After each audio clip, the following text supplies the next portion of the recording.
시편에는 할례 시편이라는 것이 있습니다. 할례 시편이라고 불리는 시편들이 있는데 시편 113편에서 118편까지를 제1 할례 시편이라고 부르고 136편을 제2 할례 시편, 그리고 146에서 150편까지를 제3 할례 시편이라고 부릅니다. 이 시편들 속에서 할렐, 너희는 찬양하라, 이 말이 자주 나오기 때문에 할렐 시편이라고 불립니다. 그리고 유대인들은 이 3대 절기인 무교절과 칠칠절과 초막절에 각 가정에서 그리고 성전에서 이 할렐 시편들을 함께 불렀다고 합니다. 오늘 본문 말씀인 시편 136편은 제2 할렐시 또는 대할렐시로 불립니다. 시편 136편은 유명한 찬양시이며 또 감사시입니다.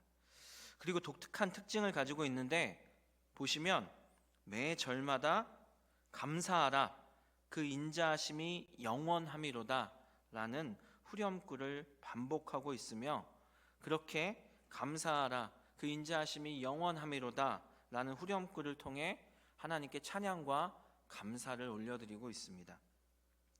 시편 136편의 주제는 하나님께서 하신 일들과 그 일들을 통해 우리에게 주신 은혜에 감사 찬양을 올려드려라, 이게 시편 136편의 주제입니다. 특별히 시편 136편의 저자인 시인은 이스라엘을 출애굽시키신 하나님, 가나안 땅을 정복하게 하신 하나님께 감사 찬양을 올려드리고 있습니다. 오늘 본문 말씀인 4절, 이 4절은 시편 136편 전체의 주제를 가장 잘 표현하고 있습니다. 시편 136편을 이해하고 주제에 해당하는 4절 말씀을 이해하기 위해서는 이 136편에 계속적으로 나오는 후렴구, 이 후렴구가 가지는 바른 의미를 먼저 이해해야 합니다. 감사하라, 그 인자하심이 영원함이로다. 이 후렴구에서 감사하라, 이 감사하라가 가지는 가장 중요한 의미는 인생인 우리는 감사의 대상이 누구인지 정확하게 알아야 한다는 것입니다. 시편 136편 1절은 우리의 감사의 찬양이 누구를 향해야 하는지를 정확하게 알려줍니다.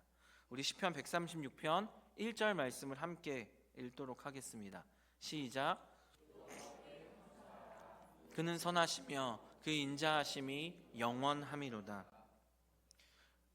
영국의 화가이며 시인인 이 가브리엘 로세티는 무신론자에게 가장 비참한 순간은 순수하게 감사를 느끼면서도 그 감사를 표현할 대상이 없을 때라고 말했습니다. 이 단테 가브리엘 로세티가 감사를 표현할 대상이 없을 때 가장 비참하다라고 말했습니다. 하지만 우리에게는 확실한 감사의 대상이 계십니다. 바로 하나님이십니다. 우리의 감사 찬양은 오직 하나님 한 분만을 향해야 합니다. 그리고 우리가 하나님께 감사해야 하는 이유, 그 이유 두 가지를 시인은 우리에게 이렇게 이야기합니다. 첫 번째는 선하심입니다. 하나님의 선하심. 선하심으로 번역된 히브리어 단어는 토부입니다. 토부는 선하다, 좋다라는 뜻을 가진 히브리어 단어입니다. 하나님께서 온 세상 우주 만물을 창조하시고 뭐라고 말씀하셨죠? 좋았더라.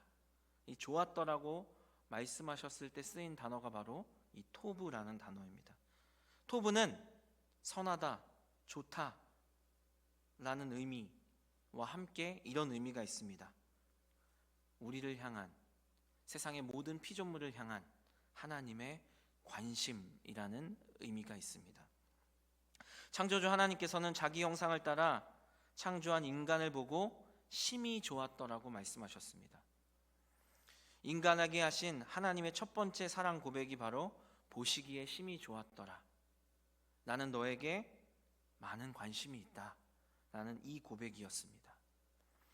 나의 모든 관심이 내가 창조한 피조물들에게 있는데 그 중에서도 인간들에게 가장 큰 관심을 가지고 있음을 하나님께서 보시기에 심히 좋았더라 라는 사랑으로 직접 고백하신 것입니다. 하나님께서는 우리에게 관심이 있으시는데, 아주 많으신데 어떻게 그리고 얼마나 많으시냐, 이 단어로 표현하고 있습니다. 심히. 즉 정도가 지나치게 아주 깊이 관심이 있으십니다. 하나님께서 우리에게 심히 많은 관심을 가지고 계신 이유는 우리가 하나님의 형상을 따라 창조되었기 때문입니다. 우리는 하나님의 형상을 따라 창조되었는데 영이신 하나님과 교제할 수 있는 영적 존재로 창조되었습니다. 그리고 세상을 창조하신 하나님의 뜻대로 세상을 다스리라는 선하신 뜻을 하나님께서는 우리 인간에게 주셨습니다. 하나님의 형상을 따라 지음받은 우리, 하나님의 선한 뜻대로 세상을 다스려야 되는 우리, 하나님의 관심은 우리 인간에게 집중되어 계시고 우리 안에는 하나님의 선한 뜻이 담겨져 있습니다. 그래서 하나님께서는 우리에게 심히 관심이 많으십니다. 우리 인간은 하나님과 교제하며 하나님의 선한 뜻대로 세상을 계속해서 하나님께서 창조하신 그대로 보시기에 좋도록 다스리는 존재들입니다.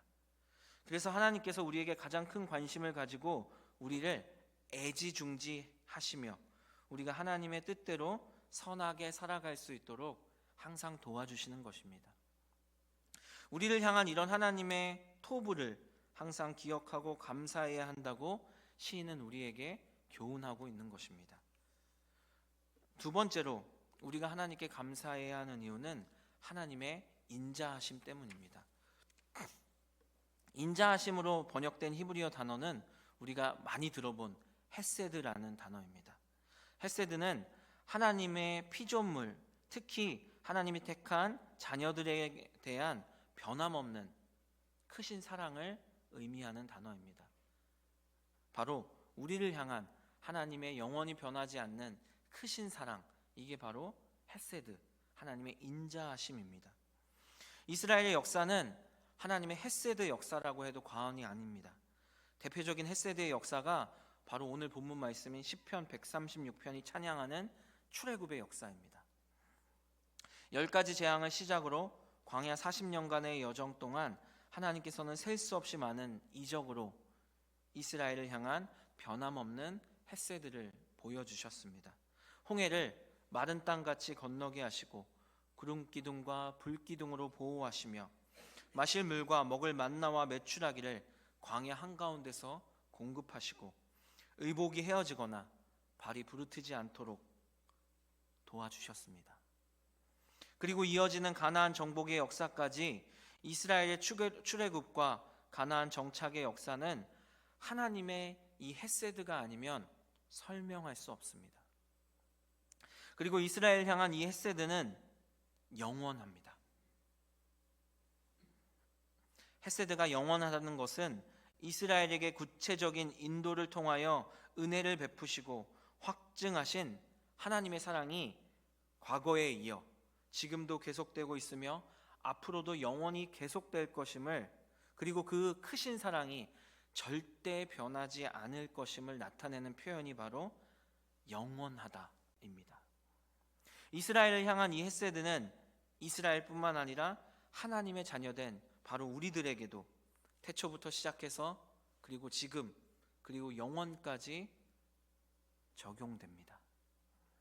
하나님의 선하심과 인자하심, 즉 우리를 향한 하나님의 깊고 크시고 지속적인 관심, 그리고 변하지 않고 영원한 사랑, 이 두 가지 이유 때문에 우리는 항상 하나님께 감사의 찬양을 올려드려야 합니다. 그런데 시인은 오늘 본문 말씀인 4절에서 하나님의 선하심과 인자하심이 하나님이 행하신 홀로 큰 기이한 일들을 통해 나타났다고 찬양하고 있습니다. 기이하다라는 의미는 이상하고 귀괴하다, 놀랍고 신비롭다, 이런 의미입니다. 영어로는 원더풀입니다. 이 단어는 인간의 이성과 능력을 초월한 것에 대한 경탄과 존경의 의미를 가지는 표현입니다. 시인은 기이한 일들 앞에 이런 두 가지 수식어를 덧붙입니다. 홀로, 그리고 큰. 먼저 홀로는 오직, 혼자라는 의미입니다. 다른 어떤 존재도 할 수 없는 큰 일들을 오직 하나님만이 홀로 하신다는 의미입니다. 그리고 이어지는 이 큰이라는 수식어는 세 가지 의미를 가집니다. 첫 번째는 물리적 규모의 큰, 두 번째는 수요가 많다는 의미의 큰, 그리고 마지막 세 번째는 매우 중요하다라는 의미를 가지는 큰. 이 세 가지 의미가 모두 함축적으로 합쳐진 의미, 그게 바로 오늘 하나님 앞에 쓰인 큰이라는 의미입니다. 물리적으로 규모가 큰, 그 큰 일을 통해 수요가 많은 사람이 은혜를 누리는, 그리고 그 하나님이 하신 큰 일이 매우 중요하다는 이 세 가지 의미가 큰이라는 이 단어, 이 수식어에 포함되어 있는 것입니다. 즉 하나님께서는 인간이 할 수 없는 초월적으로 크고 매우 중요한 일들을 홀로 하실 수 있는 유일한 분이심을 시인은 고백하고 있는 것입니다. 하나님께서 하시는 모든 일들 원더풀합니다. 인간의 이성과 능력을 초월한 놀라움이 가득한 일들 뿐입니다. 하나님의 사역에 우리는 그저 감탄할 수밖에 없고, 찬양할 수밖에 없고, 존경을 표할 수밖에 없고, 절로 고개가 숙여지고 그 앞에 엎드릴 수밖에 없습니다. 우리는 그저 감사의 찬양을 하나님께 올려드리는 것 외에는 아무것도 할 것이 없습니다. 성경을 보면 이렇게 하나님께서 하시는 모든 일들이 홀로 큰 기이한 일들이라고 표현되어 있습니다. 그런데 그 중에서 하나님의 선하심과 인자하심이 가득 담긴 가장 크고 홀로 기이한 일들 세 가지를 소개해드리며 하나님께 감사의 찬양을 함께 올려드리면 좋겠습니다.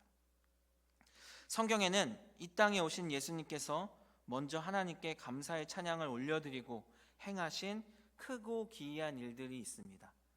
그 중에 세 가지를 말씀드리겠습니다. 첫 번째 사건은 오병이어 사건입니다. 먼저 오병이어 사건을 살펴보겠습니다. 요한복음 6장 11절 말씀입니다. 함께 읽겠습니다. 시작. 예수께서 떡을 가져 축사하신 후에 앉아있는 자들에게 나눠주시고 물고기도 그들의 원대로 주시니라. 아멘. 이 말씀에서 떡을 가져 축사하신 후에 라는 표현에서 축사하신 후에, 이 표현은 감사하는 마음을 가진 것, 감사를 돌린 것, 이런 의미입니다. 즉 유대인의 가정에서 식사 전에 행하던 통상적인 감사 기도를 예수님께서 하나님께 올려드린 것입니다. 예수님은 한 가정의 가장이 가족들과 함께 식탁에 둘러앉아 먼저 하나님께 감사의 기도를 드린 것 같이 수많은 군중 앞에서 하나님께 먼저 감사의 기도를 드리신 것입니다. 눈으로 보이게 차려진 음식은 고작 보리떡 5개와 물고기 2마리, 이것이 전부였습니다. 그런데 배식을 기다리는 이들은 수많은 군중들이었습니다. 결핍의 상황이었습니다. 이런 결핍의 상황에서도 예수님은 충분한 양의 식사가 준비된 것처럼 통상적인 감사의 기도를 하나님께 올려드린 것입니다. 그 결과 홀로 큰 기이한 일이 벌어졌습니다. 그곳에 모인 대군중이 떡과 물고기를 배불리 먹게 되었습니다. 수많은 군중의 결핍이 채워졌습니다. 남은 떡과 물고기는 12바구니나 되었습니다. 오늘날 세상의 많은 사람들, 그리고 우리는 결핍으로 고통당하고 있습니다. 그 중에 가장 큰 결핍은 사랑의 결핍입니다. 많은 사람이 충분히 받아야 하는 사랑을 받지 못해 고통 가운데 살아가고 눈물 흘리며 어떤 이들은 스스로 생을 마감하기도 합니다. 누군가는 사랑받지 못하는 삶을 지옥이라고 표현하기도 합니다. 그런데 우리가 받을 수 있는 누군가의 사랑, 인간의 사랑은 한계가 있습니다. 완전하지 못합니다. 오직 하나님의 사랑만이 한계가 없고 완전합니다. 하지만 인간은 하나님의 사랑을 받을 수 없는 존재입니다. 하나님의 말씀에 불순종함으로 스스로 하나님의 사랑에서 떠나서, 하나님의 품을 떠나서 자기 마음대로 살아가고 있는 존재들, 하나님 사랑 없는 곳에 정착하고 싶어하는 그들이 바로 우리 인간들입니다. 하나님을 떠나 죄와 사망에 이른 우리는 더 이상 하나님의 무한하고 완전한 사랑을 받을 자격이 없는 존재가 된 것입니다. 하지만 하나님은 선하시며 인자하심이 영원한 분이십니다. 우리가 하나님을 떠났지만 하나님은 여전히 우리가 돌아오기를 그 자리에서 계속 기다리고 계셨습니다. 우리를 향한 하나님의 관심과 사랑은 변하지 않으셨습니다. 하나님의 사랑을 스스로 떠나 결핍으로 죽어가는 우리에게 하나님은 여전히 나는 너를 사랑한다. 네가 나를 떠났던 그 자리에서 나는 여전히 너를 기다리고 있다. 말씀하시며 그 사랑을 한없이 부어주시기 위해 완전한 사랑의 증거로 이 땅에 예수님을 보내주셨습니다. 그리고 우리의 사랑의 결핍을 채우기 위해 우리를 하나님의 사랑으로 살리기 위해 예수님께서는 생명의 떡이 되셨습니다. 그리고 성경이라는 영적 양식을 우리에게 주셔서 하나님의 사랑이 예수님을 통해 우리에게 어떻게 나타났는지를 정확하고 확실하게 알려주셨습니다. 우리는 하나님의 사랑에 결핍으로 죽어가고 있었지만 하나님은 변하지 않는 영원한 사랑으로 우리를 살리셨습니다. 이 놀라운 사랑의 이야기가 하나님이 행하신 첫 번째 홀로 큰 기이한 일입니다. 우리의 결핍을 영원한 사랑으로 채워주신 하나님께 감사와 찬양의 고백을 올려드립시다. 두 번째 사건은 성만찬 사건입니다. 예수님께서 십자가의 길을 가시기 전에 마지막으로 제자들과 유월절 식사를 하시며 마지막 만찬, 즉 성만찬을 제정하셨습니다. 마가복음 14장 22절에서 24절까지의 말씀을 함께 읽겠습니다. 시작.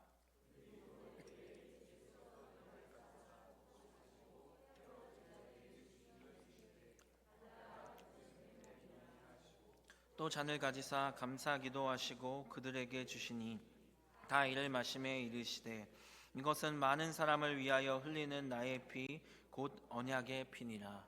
아멘. 예수님께서는 떡을 가지고 축복하시고 이것은 내 몸이다. 잔을 가지고 감사 기도하시며 이것은 나의 피다 말씀하셨습니다. 떡은 우리를 죄와 사망에서 구원하시기 위해 십자가에서 찢기신 예수님의 몸을 상징합니다. 잔은 우리를 죄와 사망에서 구원하시기 위해 십자가에서 흘리신 예수님의 피를 상징합니다. 예수님께서 잔을 가지사 감사 기도하시고 제자들에게 나누어 주셨습니다. 죽음을 앞두고 감사 기도를 드린다는 것은 인간으로는 이해할 수 없는 행동입니다. 아무 죄 없이 억울하게 죽어야 하는 상황인데 감사한다? 도무지 이해할 수 없는 행동입니다. 성만찬 사건에서 예수님께서 하나님께 드린 감사 기도는 자기의 순종의 죽음을 통해 하나님의 인간 구원 계획이 이루어짐에 대한 감사 기도였습니다. 인간이 무엇이기에, 우리가 무엇이기에, 죽어 마땅한 죄인인 내가 도대체 뭐라고 삼위일체 하나님이신 예수님께서 자기를 죽이시는 하나님께 감사 기도를 드린다는 말입니까? 이 두 번째 홀로 큰 기이한 감사의 일을 통해 우리는 죄와 사망에서 구원받았습니다. 우리가 할 수 있는 것은 우리의 호흡이 끊어지는 날까지, 그리고 저 천국에 가서 영원토록 감사의 찬양을 하나님께 올려드리는 것뿐입니다. 세 번째 사건, 나사로를 살리신 사건입니다. 예수님께서는 죽은 나사로의 무덤 앞에서 무덤을 가로막은 돌을 옮겨놓게 하셨습니다. 그리고 하나님께 감사기도 하셨습니다. 예수님께서 이때 하신 감사 기도의 내용은 아버지여 내 말을 들으신 것을 감사하나이다, 이 고백이었습니다. 사랑하는 자가 죽은 절망적인 상황이었습니다. 예수님께서는 눈물을 흘리셨습니다. 하지만 예수님께서는 인간이 해결할 수 없는 이 절망의 상황에서 하나님께 감사 기도를 드리셨습니다. 그러자 하나님께서는 예수님의 기도를 들으시고 홀로 큰 기이한 일을 행하셨습니다.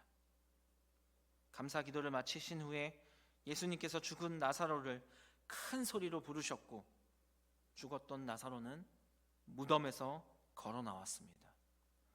죽은 사람이 살아난 것입니다.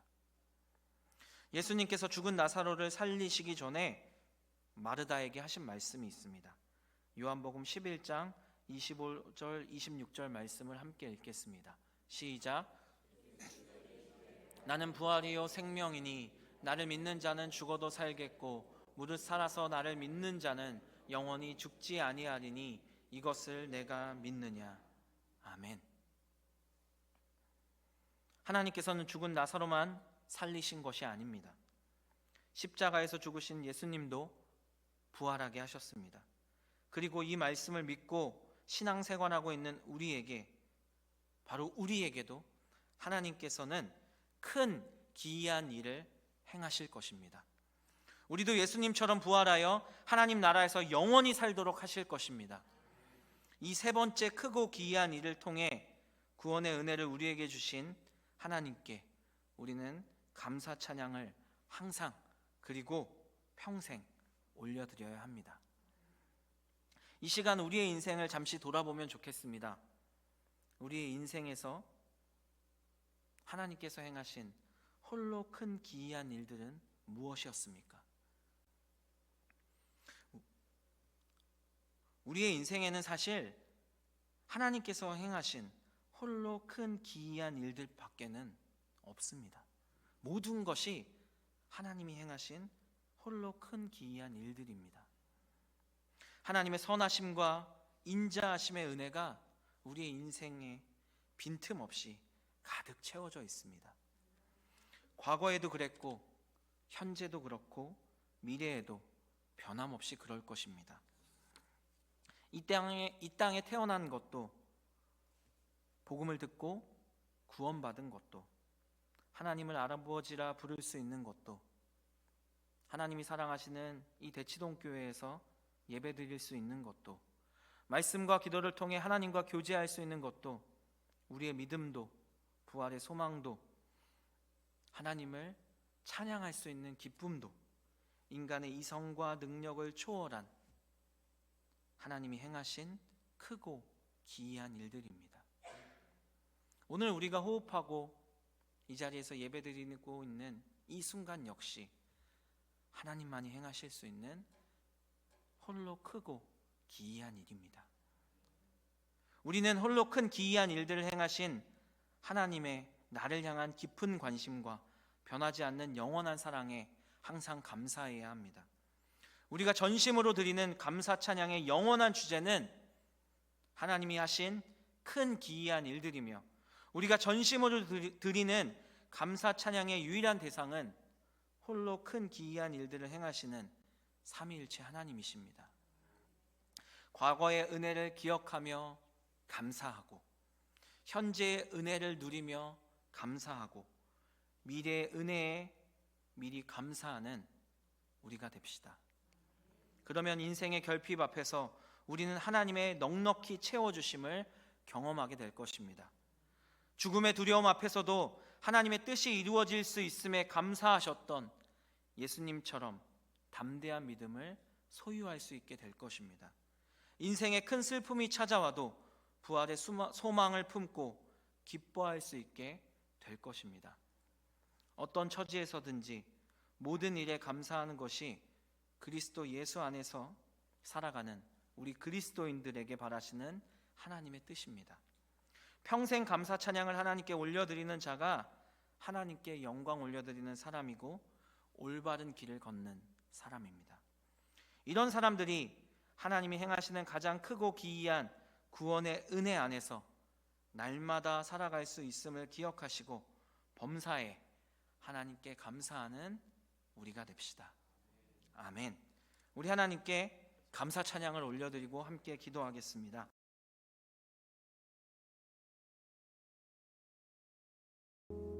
지금은 우리의 삶의 유일한 이유 되시는 우리 주 예수 그리스도의 은혜와 우리를 너무나 사랑하셔서 자기 아들을 버리고 우리를 구원하신 하나님 아버지의 사랑과 홀로 큰 기이한 일들을 행하시는 하나님의 은혜에 감사하도록 우리의 삶을 항상 인도하시는 성령님의 교통하심이 여기에 머리 숙인 모든 하나님의 사람들 가운데 함께 하시길 간절히 축원합니다. 아멘.